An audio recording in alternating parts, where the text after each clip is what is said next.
ir obligado a misa, ya toqué en el piano para Elisa, ya aprendí a falsear mi sonrisa, ya caminé por la cornisa, ya cambié de... Hola, ¿qué tal? ¿Cómo les va? Buenas noches, bienvenidos a Personalmente, a CN23, este programa que nos acompaña desde hace tanto tiempo con actualidad política y económica. Esta semana, bueno, a pesar de que el coloquio de ideas tiene que ver más que nada con la economía, ha sido prácticamente desbordado, para la prensa por lo menos, para nuestra interpretación, por interpretaciones políticas de la realidad que hacen los panelistas, los disertantes en el coloquio de ideas, y también con respuestas, obviamente políticas, de parte del gobierno. Si me permiten alguna reflexión respecto de esto, bueno, hay un poco de razón en ambos lados, pero me parece hasta exagerada alguna reacción de parte del jefe de gabinete, Jorge Capitanich, cuando hay expresiones de los empresarios que no las han esbozado ahora, los vienen haciendo hace mucho tiempo, tal vez ahora este año prácticamente preelectoral que estamos viviendo, con candidatos que van a visitar a los empresarios en idea, bueno, hacen que alguno hable y diga algunas cosas de más. Pero la verdad, nada fuera de lo que hasta ahora se ha escuchado en el ambiente empresarial decir. De todas maneras, me parece la oposición sigue siendo la noticia por la ausencia. Fíjese usted que estamos hablando de empresarios y de las expresiones políticas de empresarios y prácticamente ninguna en esta semana que pasó, ¿no es cierto? Ninguna expresión grandilocuente, importante, trascendente de parte de la oposición, a excepción de alguna que tiene que ver con el nuevo Código Procesal Penal que esbozó, a mi parecer, por olfato diría, muy apresuradamente, la diputada Camaño, la diputada de la oposición, peronista, pero de la oposición, Graciela Camaño. De ahí en adelante, la oposición me parece que debate todavía su posición contra, o mejor dicho, en favor o en contra del nuevo Código Procesal Penal. Antes de esto, antes de que la presidenta hablara en cadena nacional a las 21 horas diciéndonos de esta iniciativa, bueno, yo le escuché con atención al diputado y apoderado del PJ desde hace tantos años, el doctor Jorge Landó, y diputado nacional que nos está visitando. ¿Qué tal, Jorge? ¿Cómo le va? ¿Cómo está? Bueno, un gusto que nos visite nuevamente. Y sí, me siento a gusto acá. Gracias, Jorge. ¿Cuánto hace que es interventor en el PJ? No, apoderado. Apoderado, perdón. Y deben ser como 25 años. 25 años, bueno, pues... Me nombró Antonio Cafiero. ¿En serio? Que lo estábamos recordando estos días justamente. Fue una pérdida dolorosa para los que lo querían mucho y para todos, me parece, ¿no? Un hombre muy afable. Sí, uno lo va viendo ahora efectivamente, y además tenía una idea de cómo tenía que ser la política y cómo tenía que ser el funcionamiento institucional del país, al que yo adscribo absolutamente. Después puede haber cosas en las que estuviéramos de acuerdo y cosas en las que estuviéramos en desacuerdo, sobre todo a lo largo de tantos años y con una exposición pública tan grande, evidentemente, pero la calidad de ser humano y la idea política rectora que tenía, para mí es de coincidencia absoluta. Bueno, me parece que el mensaje que a mmí me queda de Antonio Cafiero de tantos años, sáquele los años de la renovación, que fueron años en la década del 80, ¿no es cierto?, con algún enfrentamiento con la guardia vieja del peronismo. Sí, claro. Me parece que hubo un mensaje en los últimos 20, 25 años de Antonio Cafiero de concordia. Totalmente. De llamado a la unidad, no solamente... Yo no recuerdo muchas expresiones, digamos, que puedan herir al que estaban dirigidas, aún dentro del peronismo y hacia la oposición. Tal cual. ¿Sabe que cuando lo estaba escuchando me acordaba una forma que tenía él de manejar? Decía, che, muchacho, arregle. ¿Vio? Esa era una fórmula típica, hasta tengo el tono de voz en el oído. Muy campechano, muy canchero, muy llegador. Arregle, bueno, muchacho, ojalá que le demos... fíjense. No sé, yo sé que usted es del oficialismo y por ahí, bueno, el periodismo tiene una visión, digamos, distinta, a veces coincidente, a veces no. Pero me da la sensación que hay no sé cómo llamarlo, pero una especie de sobreactuación del oficialismo o hipersensibilidad respecto de cualquier crítica que se haga, ¿no? No sé bueno, cómo lo que pasa usted. es que estamos viviendo un momento realmente serio para la Argentina, que es el embate internacional que tenemos. Tenemos realmente un cerco financiero complicado, con un frente en Nueva York, que nos está agrediendo y complicando todo el funcionamiento. Usted piensa que nosotros todos los aspectos del frente externo lo hemos ido resolviendo, los temas con el SIAD y los temas con el el Club de París, los temas con Repsol. Empezando por el Fondo Monetario Internacional. Más el Fondo Monetario Internacional al principio, pero claro, ya en el último tramo con Cristina, en el último tiempo el proyecto era precisamente dejar resuelto el frente externo, previendo esta situación para poder afrontar la relación externa de otra manera y permitir que lleguen las inversiones a la Argentina. Esta situación nos complica enormemente porque tenemos una serie de proyectos, particularmente el de Vaca Muerta y una cantidad de otros proyectos de hidrocarburos y de abastecimiento energético que toda esta situación nos complica. Entonces, evidentemente, la sensibilidad por parte nuestra es muy fuerte de defensa al su gobierno. profesión es abogado. Sí. Claro. Y yo sé por estar cerca de abogados, que la verdad que no hay mejor arreglo que se pueda lograr extrajudicialmente, charlando, Sin acordando duda. las partes. Pero siempre y cuando... Bueno, no me parece que este sea el camino que ha emprendido el gobierno, digamos. Hay una suerte... Bueno, ya está establecido y ya no hay vuelta atrás. Digamos, la estigmatización... Estigmatización. Sí, exactamente. De llamar fondos buitres a los que compraron bonos. Yo no disiento en esto, creo que es realmente así, digamos, los que lucran con la necesidad de un país y demás, pero hay un punto de no retorno en esto que decíamos que era un principio para los abogados, que es la negociación. Bueno, pero lo que pasa es que el marco en el que se puede dar la negociación hoy no es el mismo marco que nosotros necesitábamos en otro momento o que tendremos más tarde. Pero la realidad es que el tiempo que estamos viviendo hoy es un tiempo sumamente complicado que se advierte en las crisis con la situación del dólar y todo lo que usted va viendo en este tiempo, pero es porque es una situación realmente de apriete, de cerco sobre el gobierno y sobre la gestión. Entonces, cuando usted tiene ante esa situación que nos afecta a todos, al conjunto de la actividad argentina, una actitud intolerante por parte de la oposición, bueno, entonces pasa la cosa que pasa. Bueno, aunque le parezca mentira, le digo a la audiencia también, yo lo llamé a diputado Landó para hablar de de la reforma electoral. A ver, ¿qué plantea en la reforma electoral el oficialismo o el PJ?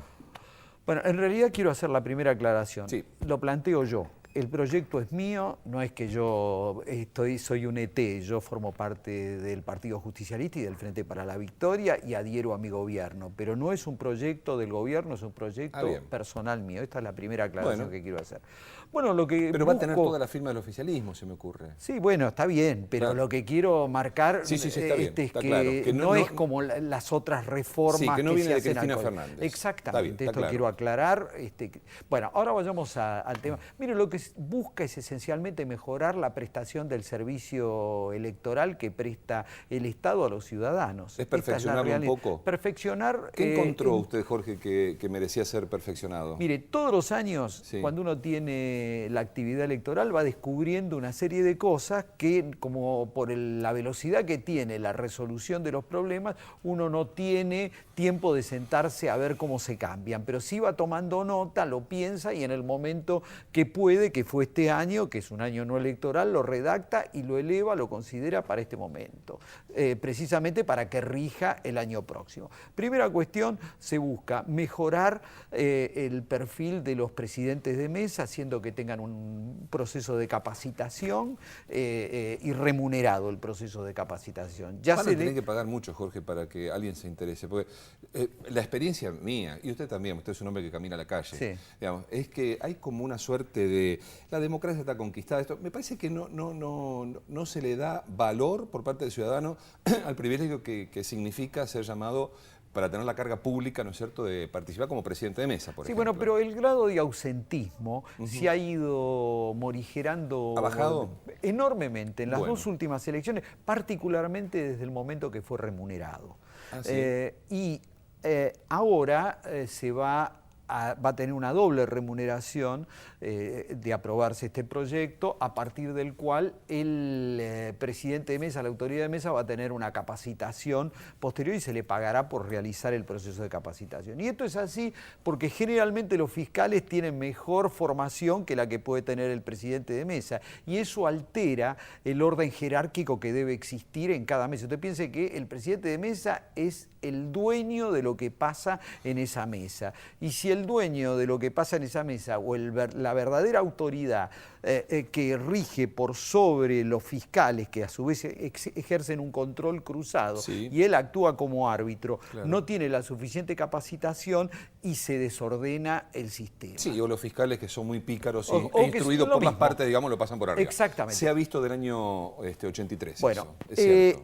Entonces lo que se busca es mejorar ese perfil, porque la base del sistema electoral argentino es esta cuestión, la independencia de los árbitros, que los designa la justicia electoral exclusivamente. ¿Cómo se filtró la discusión de la boleta única cuando se hizo este planteo?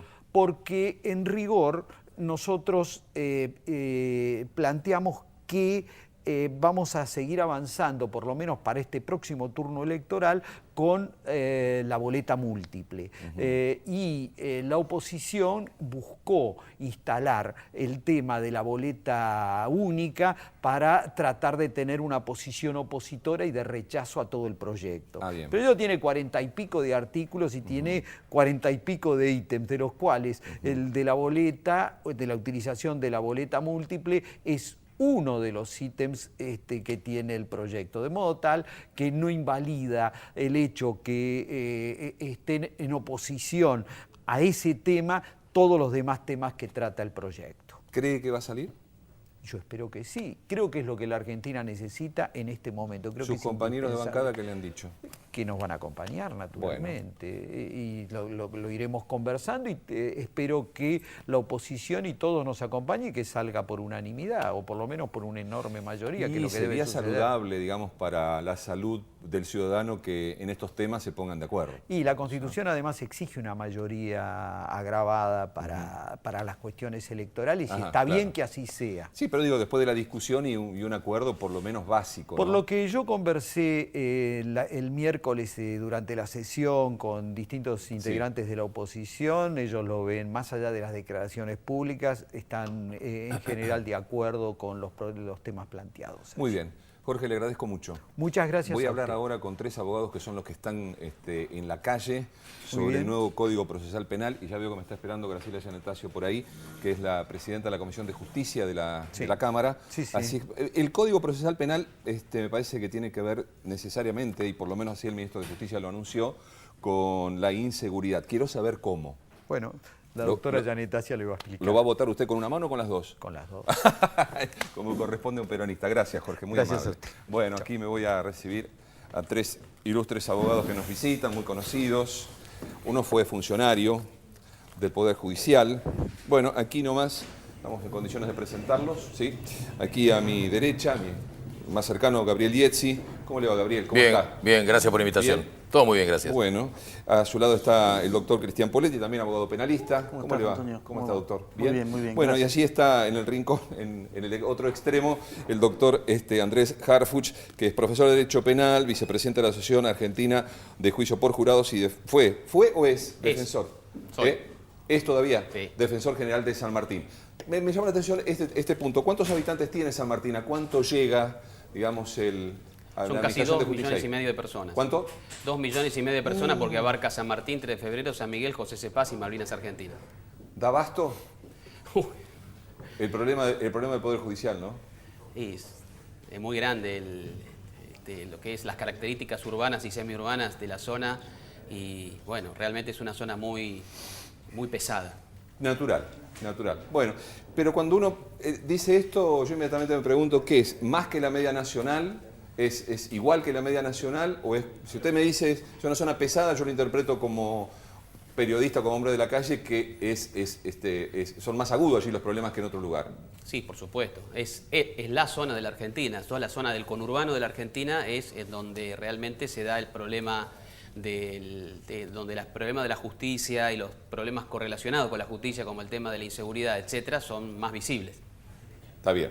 Bueno, empiezo por aquí, por el doctor Iezzi, abogado muy conocido en la tele.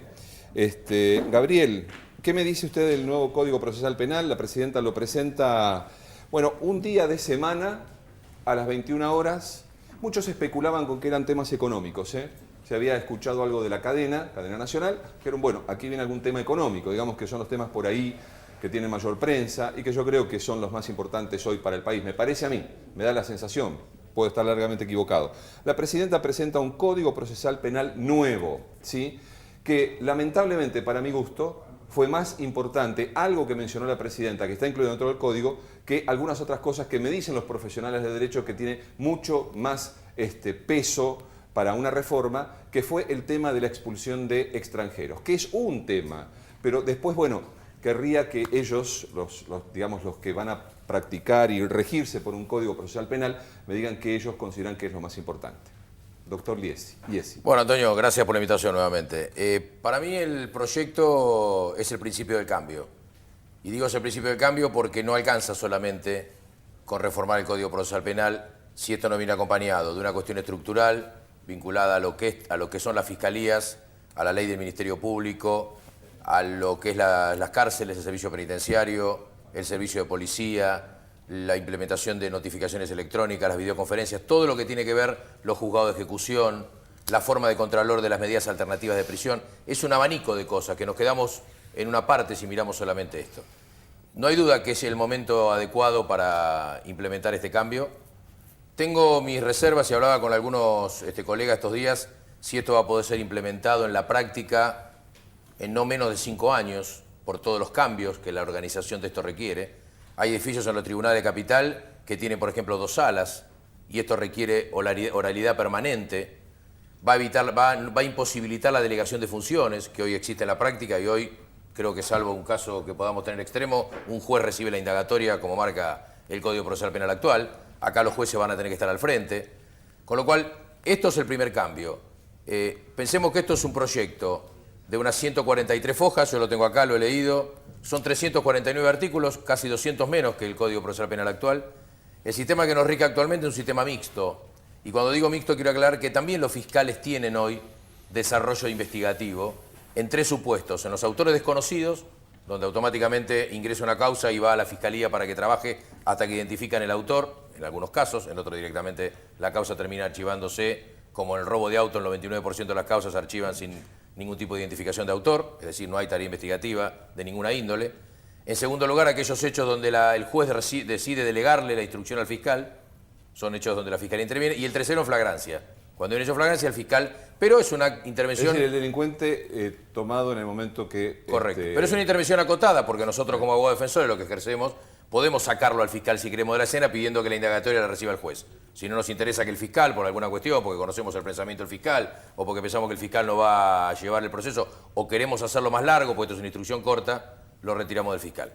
Ahora bien, hay varios parámetros del código interesantes para dirimir. En primer lugar, y es una cuestión que va a dar polémica, es lo que usted hablaba en cuanto a la que nosotros podíamos denominarlo probation expulsiva, esto que regiría únicamente en el ámbito nacional, es decir, un extranjero en situación irregular, solamente el código habla de situación irregular, no aquellos más de 2 millones que tienen su situación migratoria regularizada, que es una cuestión netamente administrativa. Un extranjero en situación irregular comete un delito en el ámbito de la capital federal o en la provincia de Buenos Aires, pero que sean de competencia federal. Pero en ese caso no es cualquier delito. No es cualquier delito, es un delito cuya pena mínima tiene que ser superior a los 3 años. Si no, imaginemos que un extranjero viene acá, comete un homicidio, pide el extrañamiento y se va al país. No es así. Primero, que tiene que ser pedido por el imputado o por su defensor. En segundo lugar, para el extranjero, que se da una situación que tiene que estar en forma, como reitero, en forma irregular en nuestro país. Si no está en forma irregular, le conviene acogerse a la causa, constituir domicilio y luego discutir una probation, una suspensión de juicio a prueba de las tradicionales, no de esta que implementa el nuevo código. Y también varía si tiene radicación, si tiene familia en nuestro país. Con lo cual no es tan... El mensaje presidencial, que tuve la oportunidad de escucharlo, y quienes no lo entendieron, quizás que no ejercen o que no han leído el anteproyecto, entendieron quizás algo mucho más expulsivo en forma inmediata. No es así. Hoy la ley de migraciones tampoco es así. Hoy tiene que haber una condena firme para poder ordenar la expulsión. Esto es en lo que es extranjeros. En lo que es otro término que ha dado mucha importancia ha sido esta famosa conmoción social, que me hace recordar a mí, seguramente a ustedes también, aquellos parámetros que tenía el viejo código, no este código Levene del año 92, sino el código anterior, que regía ya en la época del gobierno militar, que hablaba cuando un hecho tenía grave repercusión social. Esto de la conmoción social parecería ser, en Uruguay algo parecido, se llama alerta social, si bien Uruguay no tiene el código todavía acusatorio. parecía ser un factor determinante o un factor a tener en cuenta para el dictado de una prisión preventiva. Pensemos que actualmente el Servicio Penitenciario Federal tiene la mayor cantidad de internos en toda la historia del Servicio Penitenciario Federal. Casualmente en estos días en los diarios ya ha salido esta información. Sí. Hay cerca de unos 10.011 internos, 10.100 internos. Y sobre esto quiero hacer un agregado. Hay una información a veces que se verbaliza o se comunica de alguna manera donde se habla de que el 55% son procesados y el 45% son condenados. Técnicamente no es tan así, porque dentro de ese 55% que el servicio penitenciario caratula como procesados, hay casi, te diría, una mitad, un 50%, que son condenados en primera instancia, que no tienen condena firme. No es lo mismo ser procesado con una prisión preventiva, ejemplo Jorge Mangieri en el caso Ángeles, que es un procesado con preventiva, que la otra situación donde está condenado por un tribunal oral, la condena no quedó firme porque apeló, por ejemplo, a la Cámara de Casación, pero el servicio penitenciario lo tiene dentro del rango de procesados. Está bien. Bueno, a ver, doctor Poletti, ¿qué destaca del nuevo Código Procesal Penal? Bueno, a grandes rasgos... Brevemente, así podemos hablar. A grandes rasgos coincido con la presentación que hizo el doctor Yesi. Era una situación de expectativa de los que integramos un poco el sistema penal argentino, de aquellos que dedicamos cotidianamente nuestra vida profesional a esto, y no hay mucho nuevo en relación a los proyectos que estaban con cuasi tratamiento legislativo anterior. Para aquellos que ejercemos la profesión en el ámbito nacional, es decir, en varias provincias, no va a modificar mucho porque hay varias provincias que tienen un código bastante similar, salvo algunos puntos en particular que sí son novedosos, entre otros el de la conmoción social. Y yo creo que apuntan a la celeridad. Yo tengo mi propia idea, ¿no? Habló de delitos concretos, habló de trata, habló de narcotráfico y de un delito más que ahora se me escapó, pero por lo menos de dos delitos concretos. Sí, delitos en provincias federales, del ámbito federal, claro, y en el ámbito de la Ciudad de Buenos Aires, del ámbito de la justicia criminal ordinaria, ¿no? Sí. Yo creo que apunta más que nada a la celeridad, a la rapidez en el ejercicio, en el desarrollo del proceso penal, rapidez que tiene un costo, ¿no? Por supuesto que tiene un costo. Las audiencias orales, a pesar de que los penalistas estamos acostumbrados a llevarlas adelante, le imponen un costo a la calidad del derecho, ¿no? Sin lugar a dudas, ¿qué significa eso? Para alguna de las causas complejas, la oralidad a rajatabla va a restarle calidad al ejercicio del derecho en sí, a la aplicación del derecho en el asunto. Imagínese usted una investigación compleja, pero compleja, sinceramente compleja, me refiero a estafas de altos montos o con triangulaciones y demás, resolver circunstancias procesales en una audiencia oral va a ser por lo menos difícil, ¿no? Por más que... ¿Pero eso atenta contra la provisión de justicia? No directamente, pero no ayuda a la calidad del proceso. Todo lo que yo hago rápido lo hago con una calidad distinta a la que puedo tener un detenimiento para el estudio. Por supuesto que todo esto puede salvaguardarse con la renovación de estas medidas en el ámbito del proceso oral, mejor dicho, del juicio oral, ¿no? Está bien. Veremos cómo se desarrolla. En principio pongo mis ojos en que la celeridad es a lo que se apunta y le hace muy bien al proceso penal que la resolución sea rápida. Muy bien. ¿Sí? Doctor Andrés Harfuch, que es funcionario judicial, defensor general de San Martín, profesor de Derecho Penal e integra la Asociación Argentina de Juicios por Jurados. ¿Qué pensó cuando la presidenta anunció el envío al Congreso del Código Procesal Penal? Y fue una felicidad enorme porque además yo soy integrante del INESIP y la presidenta mencionó ni más ni menos a dos de los más grandes juristas que ha dado la Argentina y América Latina, que son Julio Mayer y Alberto Binder, que son prácticamente los ideólogos de este código y que han venido batallando hace más de 30 años por tener un sistema normal como el que tienen los países civilizados del mundo occidental.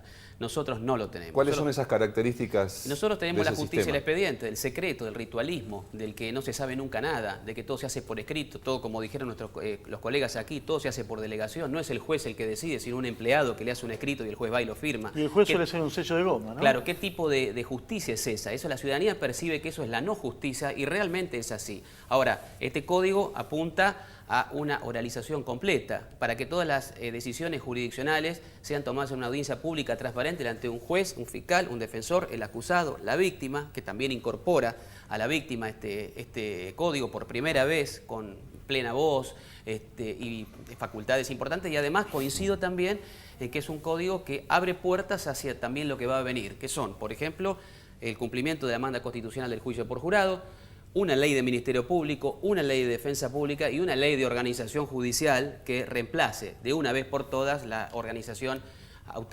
autoritaria y jerárquica que tenemos en la Argentina de juez piramidal, con jueces que son superiores a otros, etc. Cuando en Argentina ya tenemos, como en Chubut, en Neuquén, en Santa Fe, modelos de organización horizontal de jueces que permiten organizaciones flexibles y muchísima mayor posibilidad de respuesta y celeridad del sistema judicial a una realidad jurídica y delictiva siempre cambiante.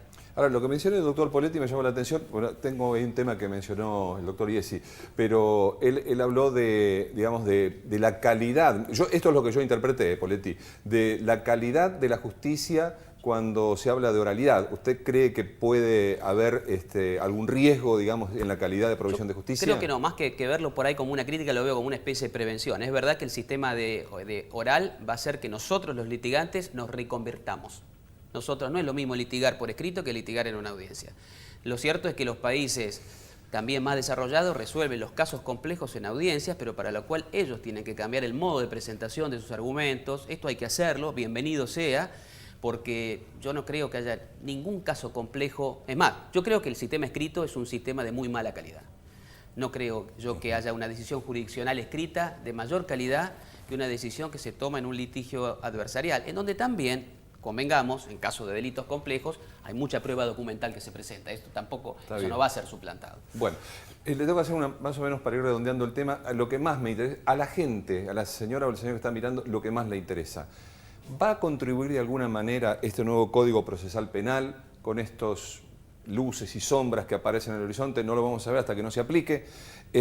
¿Va a contribuir de alguna manera a bajar la inseguridad, los delitos, a que tengamos por lo menos, si continúa la cantidad de delitos, bueno, que el que las hace las paga, ¿no es cierto?, y se queda en el lugar donde tiene que estar, que es la cárcel? ¿Va a contribuir de alguna manera? No digo esto último, porque, digamos, no tiene mucho que ver, pero ¿va a contribuir de alguna manera a la sensación de que tenemos todos, de que estamos todos expuestos a la inseguridad, Gabriel? No por sí solo. De hecho, los números de la provincia de Buenos Aires han aumentado exponencialmente, casi en 3 veces, el número de detenidos en el servicio penitenciario de la provincia de Buenos Aires, que hoy ronda los 35.000. ¿En cuánto tiempo? Creer en 8 o 10 años. Okay. Pasamos de 23.000 a 35.000 en 6 años. Son números del servicio penitenciario de la provincia de Buenos Aires que son susceptibles de leer por internet.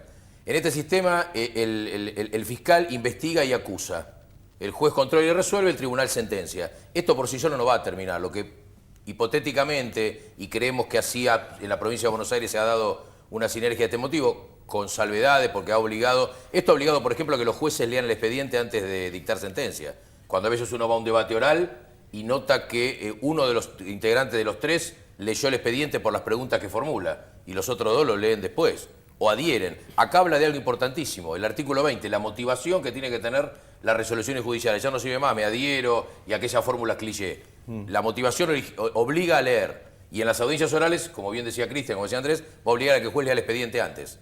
Donde en muchos casos, por la delegación de funciones, porque hay jueces excelentemente probos y otros que llegan a 11:30 de la mañana y a la 1:30 se van. Y para los abogados, tratar de hablar con un juez es más difícil que hablar quizás de visitar al Papa Francisco. Es una realidad que vivimos, no podemos ignorarla. Sí, los que estamos de día a día en tribunales, el juez no llega a 11:30. Aclarame una sola cosa para concluir lo que has expuesto y lo que me has...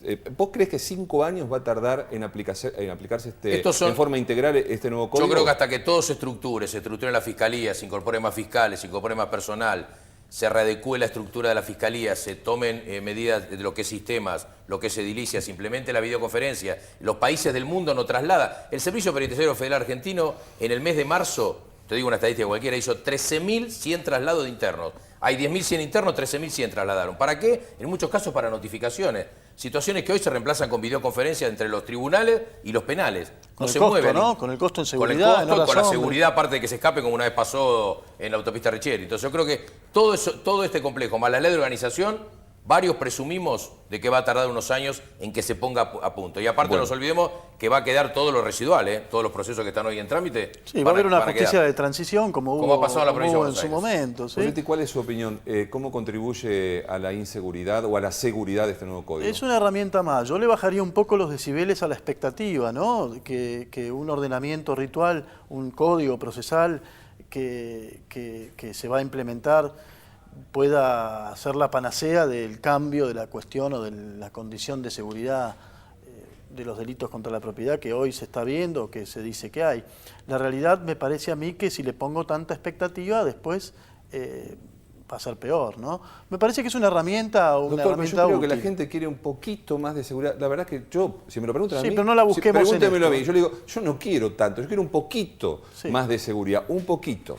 Que cambie la sensación de que aumenta la inseguridad por la que aumenta la Yo lo seguridad. entiendo, pero si lo buscamos en los penalistas o en los procesalistas, me parece que estamos equivocados. La herramienta es muy útil, va a ser buena, va a ayudar a la celeridad del proceso, va a ayudar a que la gente conozca más y se involucre más con las decisiones judiciales, que hoy las leemos nada más que los abogados. Yo soy docente, quiero llevar a mis alumnos a juicios orales y me dan 5 lugares nada más. ¿Pero cómo? Tengo comisiones de 30.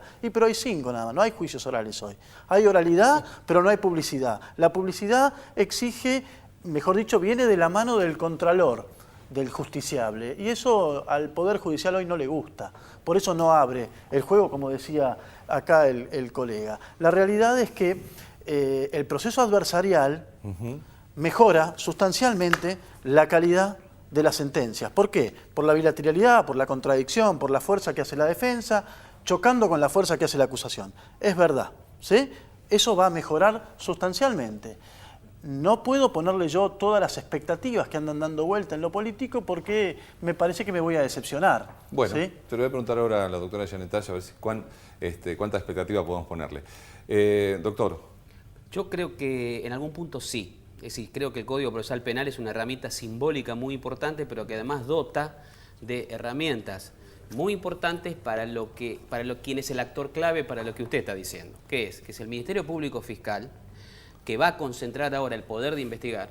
Allí sí vamos a poder reclamar el diseño de una política criminal, ya no hecha desde la policía, sino hecha desde los poderes civiles constituidos, para diseñar una política que diga de cara a la sociedad qué delitos va a perseguir, cuáles, tiene un principio de oportunidad, por ejemplo, para no perseguir delitos absolutamente inútiles que hoy se persiguen y sí concentrarse con unidades fiscales especializadas en cuestiones de pirata del asfalto, trata, etcétera, etcétera, etcétera. Yo creo que en este sentido un código que le permita a los fiscales conducir la investigación va a permitir muchas de las cosas que usted está planteando. Bueno, les agradezco a los tres. La verdad que... Gracias por la invitación. Gracias por la No, invitación. pero fue muy bueno y muy enriquecedora la opinión de los tres. Les agradezco mucho. Gracias. Voy a hablar ahora con la presidenta de la Comisión de Justicia, donde se va a comenzar a debatir este nuevo código del que estamos hablando, el procesal penal. La doctora Graciela Giannettazio, que está esperándome. ¿Cómo le va, Graciela? Muy bien, Tanto buenas tiempo. tardes. ¿Cómo ¿Cómo está? está? Bien, un gusto que Muy nos bien, mil reciba, disculpas. recibirla y que nos visite. Bueno, ¿cuándo se trata? Esta semana que entra, ¿no? ¿En comisión? No, está tratándolo esta semana que entra el Senado. El Entró Senado. por el Senado. Diputados, ¿cuándo será? Cuando concluya el tratamiento del Senado, ingresa y la última comisión, la que emite para el Pleno, es la Comisión de Justicia. Bien. Bueno, usted escuchó a los abogados. Me parece Escuché a los colegas. Me parece que ellos han expresado lo que yo he podido percibir hasta ahora, poniendo en una balanza los pros y los contras del código. Muchos a favor y algunos con algunas reservas. ¿Cómo lo ha recibido usted? ¿Cómo lo ha percibido, por lo menos, en diputados, no sé, o en la calle? Yo lo percibí fundamentalmente en la Cámara, porque estos días hemos tenido mucho trabajo, desde muchos puntos de vista, con aliento y con esperanza.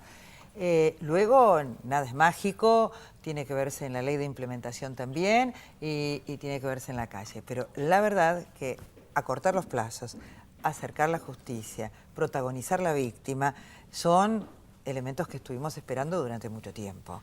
Solamente alguien que es víctima sabe cuánta injusticia hay en la demora.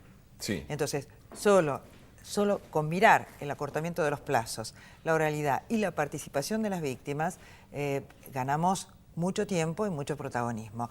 Yo estoy totalmente de acuerdo en que la investigación fiscal favorece, alienta y fija términos muy cortos para un término máximo para la investigación fiscal de 1 año y términos cortos para la oralidad. Y términos cortos también para la resolución. La audiencia del Pleno, sí es cierto, implica tiempo, ese tiempo se acorta en el tribunal oral y también implica mucha dedicación por parte del juzgador, no solo la que va a tener el fiscal para la investigación, sino el que va a tener para resolver en público. Y la participación de todos siempre alivia las cargas. Para mí es muy importante. Y aparte, le da cuerpo a la imagen judicial que para las víctimas o para las partes siempre es lejana, ausente, abstracta. Bueno, la oralidad permite a la esto. oposición, yo no sé si es porque estamos ya en un periodo francamente electoral o porque se están convencidos de que no confían en la sinceridad del proyecto, cuando dicen, bueno, esto está armado por el oficialismo para poner fiscales cercanos o influenciables a investigar causas en las que involucra el oficialismo. En el sistema de selección del Ministerio Público nadie puede dudar, porque el sistema de selección no es posible de manipulación alguna. Y esto quiere decir, yo no elijo a los fiscales, la Procuradora General no elige los fiscales participan de un proceso de selección y ese proceso de selección nos integra absolutamente a todos, a las fuerzas políticas, al Ejecutivo, al Colegio de Magistrados. Entonces, me parece que no es justo. Por otra parte, yo he escuchado colegas de la Cámara, como el doctor Gil Lavedra, que comparten el criterio del código y nadie puede decir que es un improvisado o que no dejó de ser un opositor. Pero yo hablé con Sima de Villa, sí. UCR, que no tiene la forma, no sé, pero no tiene por lo menos, digamos, su paso por la justicia como lo tiene Gil Lavedra. Pero bueno, sumamente crítico, Él dice, Gil Carbó va a hacer esto. Bueno, digo, bueno, ¿cómo lo corregimos? Él va a presentar un proyecto, no sé, relacionado a la selección de fiscales o un observatorio de los fiscales, algo por el estilo. Digamos, bueno, el observatorio está planteado en la norma, ¿no? Porque establece una bicameral para el seguimiento de la implementación con la representación de todos los partidos con representación política. Entonces, me parece que hay garantías suficientes.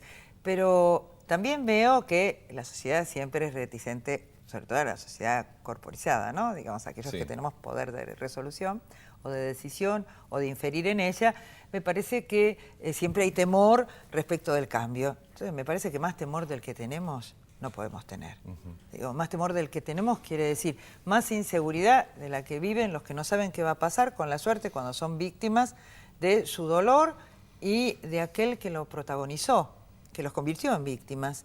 Entonces me parece que hay que mirar con esperanza. Yo por lo menos soy una mujer que siempre mira con esperanza al futuro y que no tengo falsos preconceptos ni tampoco soy inocente. Entonces, en realidad hay garantía en la selección del Ministerio Público. Sí hay garantía. Bien. Lo hubo con nuestro querido ex procurador y también existe en este momento con la doctora Gil Carbó. Entonces yo no tengo ese tipo de prejuicios y sí me parece muy importante el protagonismo de las víctimas y más me parece importante el protagonismo del titular de la acción pública y a mí me gustaría que su programa, que llega a tanta gente, le explique a alguien que los fiscales son y van a seguir siendo con este código titulares de la acción pública. Y esto es muy importante porque cuando hay delitos que comprometen a menores, como desgraciadamente vemos cotidianamente o en las últimas semanas mucho, y en el último mes sobre todo, y no hay ningún fiscal que proteja la intimidad, la presencia, el dolor de los padres y encare la acción penal para buscar no venganza, sino simplemente justicia. Entonces, la verdad que a mí me alegra que los fiscales tengan a su cargo este protagonismo. El doctor Villassi Recién, que es un abogado de muchos años, bueno, muy conocido, es un abogado mediático, como se le llama ahora, plantea que él cree que en 5 años recién va a poder estar implementado el sistema en su integralidad. Bueno, estamos, digamos, recién plantando la semillita, la presidenta la anunció, lo trata el Senado, lo tratarán ustedes, después habrá que promulgarlo. Así es. ¿No es cierto? Recién cuando se publique en el boletín oficial será efectivo. De ahí en adelante, ¿tanto tiempo puede llevar la aplicación? Yo no lo comparto, pero bueno, yo no hago futurología. Creo que vamos a ir a los actos concretos. Entonces, el Senado pondrá toda su atención desde el momento de recibir el expediente, lo mismo va a hacer la Cámara de Diputados, todos vamos a poner el tiempo en que haya una ley de implementación cierta. Y quiero terminar con los falsos dilemas. A ver, dicen, esto es para tapar a no sé quiénes que realizaron actos de corrupción. Sí. Esto es para que se implique una nueva, para que se implemente una nueva norma. A ver, acá rige la Constitución Nacional y nadie puede ser juzgado sino en virtud de una ley previa al hecho del proceso. Entonces, esto no se derogó. La Constitución Nacional, gracias a Dios, rige y va a seguir rigiendo mientras que haya gobiernos democráticos y es la misma redacción del año 1853 y esta no fue alterada. Así que nadie tenga tanto miedo, que acá no hay ningún criminal, ni estafador, amigo ni enemigo que vaya a salir corriendo porque dicten un nuevo Código Procesal. Ni esa es la misión de los códigos procesales, por otra parte. El proceso es el procedimiento, cómo se llega a la justicia, cuánto tiempo tarda y fundamentalmente algo por el que muchas víctimas y familiares de víctimas lloran, que es el 2x1. En la medida en que hay muy breve tiempo para resolver los recursos, va a haber mucha más eficiencia en la pena o en obtener la inocencia que cuando se usaban por los especialistas del derecho penal los recursos para extender tanto los procesos que al no quedar firme la preventiva y al no obtener pena, fundamentalmente se aplicaba el 2x1 Claro. y entonces Barreda está tomando bien. mate en la casa. Bueno, Graciela, quiero aprovechar estos minutitos, hace tanto tiempo que no la entrevisto, Sí. para que me cuente un poquito cómo está viendo la política. Estamos en un año electoral, pero no, digamos, la economía ya la trato con mis televidentes casi en forma cotidiana. Este es el único programa que no hablo de economía en los últimos 6 programas, creo. Bueno, estoy hablando de las presidenciales. ¿Cómo está viendo los movimientos? Digamos, bueno, unen ahí, no se sabe si va a presentar candidato. La verdad, se pelean demasiado como para tener claridad ahí. Macri va tranquilo, Massa va tranquilo, Scioli va tranquilo. El oficialismo, el kirchnerismo, ¿tendrá candidato propio? Bueno, Scioli integra ese espectro también, hasta el día de hoy. Entonces, lo que tendríamos que ver es, para nosotros, para los que integramos el Frente para la Victoria, para los peronistas, el gran elector es la Presidenta de la Nación. Esto lo vamos a saber para las PASO. Tenemos candidatos, tenemos muchos candidatos, todos ellos, ¿Usted tiene varios. un corazoncito en alguno? Ah, mire que se lo voy a contar. Total, ¿quién nos ve? No, vine con mi marido, no voy a contar nada de corazón. Yo imagino que sí. Yo imagino que sí tiene su candidato. Y me imagino quién es.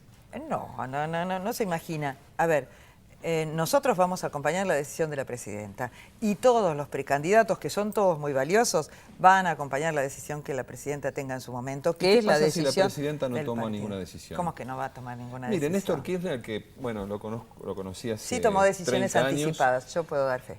¿Cómo? Sí tomó decisiones Bueno, anticipadas. sí, en algún caso, pero la mayoría de las veces él decía a toda la gente que se llega, los peronistas, le decía, con esta presión, muchachos, jueguen. Sí. Cuando llegaba la elección, un rato antes, llamaba a las encuestas y decía, bueno, ¿quién está primero? No es nuevo en la política, es un método sano, inteligente, ¿no? Por supuesto que no. Pero ya tengo hasta la sensación de que Cristina no se va a definir por ningún candidato. Yo estoy segura que sí, estoy segura que no vamos a llegar a las PASO sin candidatos, ni que vamos a llegar con 10. Entonces, sí va a haber un candidato del justicialismo y sí ese candidato que es peronista es del Frente para la Victoria, por supuesto. Y bueno, ahí se va a debatir, se va a posicionar y después iremos a la elección general. No nos desesperamos. Mire, con el andar se acomodan los melones. Héctor Recalde, esto lo decía Perón. Natural, claro, por Así supuesto. que de algo entendía. y algo de razón tenía. Sí. Héctor Recalde ahí en una mesita la semana pasada me dice, el año que viene, hablando de lo mismo, ¿no? El año que viene vamos a ganar nosotros. Dice, como decía Perón, no es porque nosotros seamos buenos, muy buenos, es que los demás son peores. ¿No? ¿Usted piensa lo mismo? No, yo no voy a hablar de los demás, no corresponde. No me refiero a eso. ¿Que va a ganar el oficialismo el año que viene? Yo entiendo que sí, yo soy peronista y creo en eso y bueno, y cuando tuvimos derrotas seguí creyendo en la victoria peronista y hasta acá hemos llegado en el imaginario de una persona de mi generación que ha visto distintas conducciones en el peronismo, que ha acompañado a casi todas ellas, el casi todas quiere decir, yo soy una renovadora. Nuestro conductor murió hace pocos días, don Antonio Cafiero, al que tanto queremos y vamos a seguir queriendo. Y bueno, y él también nos dio esta impronta, el de un gran peronista muy leal que en determinado momento rompe con su tiempo porque quiere que el peronismo gane. Así que bueno, yo soy optimista, muy optimista. Bueno, lo último le quiero preguntar, ¿cómo está viendo el país hoy? Porque, el país no son los edificios, digamos, no. El país es la gente. ¿Cómo está viendo eso? Mire, yo vivo en Florencio Varela que del conurbano bonaerense es un lugar no difícil solo o porque tiene inseguridad, que esta no es la característica de mi distrito, sino difícil porque es injusto, como es injusto el tercer cordón.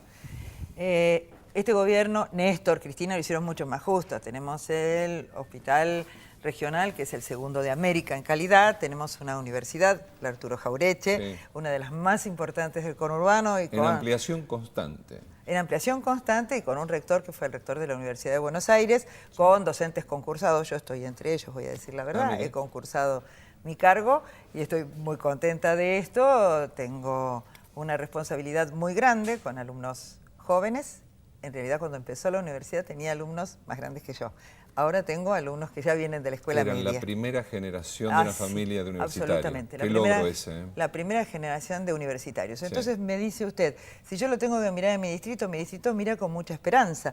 Aquel que viene con desesperanza, sus logros los mira con esperanza, mirando el futuro. Ahora, ¿qué veo? Veo mucha violencia en los jóvenes y ahí me preocupa mucho el rol de los municipios y el rol de la seguridad en el cuidado de nuestros chicos. No para que cuiden a los chicos, sino para que no haya venta de alcohol a menores y para que no haya venta de droga en cualquiera de sus modalidades. Y en esto yo veo una falencia que me preocupa y sobre la que hay que trabajar, porque este es nuestro futuro y estamos viendo muchos hechos de violencia sobre menores y fundamentalmente sobre niñas y sobre mujeres. Entonces me parece que remontamos una historia tan grande para reivindicar el Día de la Violencia contra la Mujer. Le dimos jerarquía constitucional en la última sesión, el miércoles pasado, a Belén do Pará, que es la convención que elimina todas las formas de discriminación y fundamentalmente de violencia contra la mujer, y estamos volviendo a un esquema donde hay mucha violencia sobre los adolescentes y fundamentalmente sobre las niñas. Este es un tema de mi pueblo, del pueblo, de la provincia y de la nación, que tenemos que resolver entre todos y el Estado no puede estar ausente. Hay otros temas, muchos temas que preocupan a la gente. A mí me preocupa a los jóvenes porque este es el futuro, los adolescentes. Sí. Bueno, en la próxima charla, pues ya no tengo más tiempo, porque es mujer, nos quedó ahí, de lo que usted decía, el rol del municipio, el rol de la familia. Claro que sí. El rol de las familias, pero está atado con esta generación, con esta nueva forma de vivir, que papá y mamá tienen que trabajar, no tienen tiempo para estar en la casa, y toda esta cuestión que es un poco más abarcativa, que nos llevaría tiempo a ver.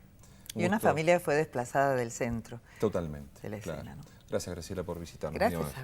La doctora Graciela Giannettazio, presidenta de la Comisión de Justicia, diputada del Frente para la Victoria, PJ, en la Cámara de Diputados. Nos encontramos, si Dios quiere, la semana que viene aquí en CN23, personalmente. Que tengamos todos, incluso yo, una muy buena semana de trabajo. Hasta entonces, gracias.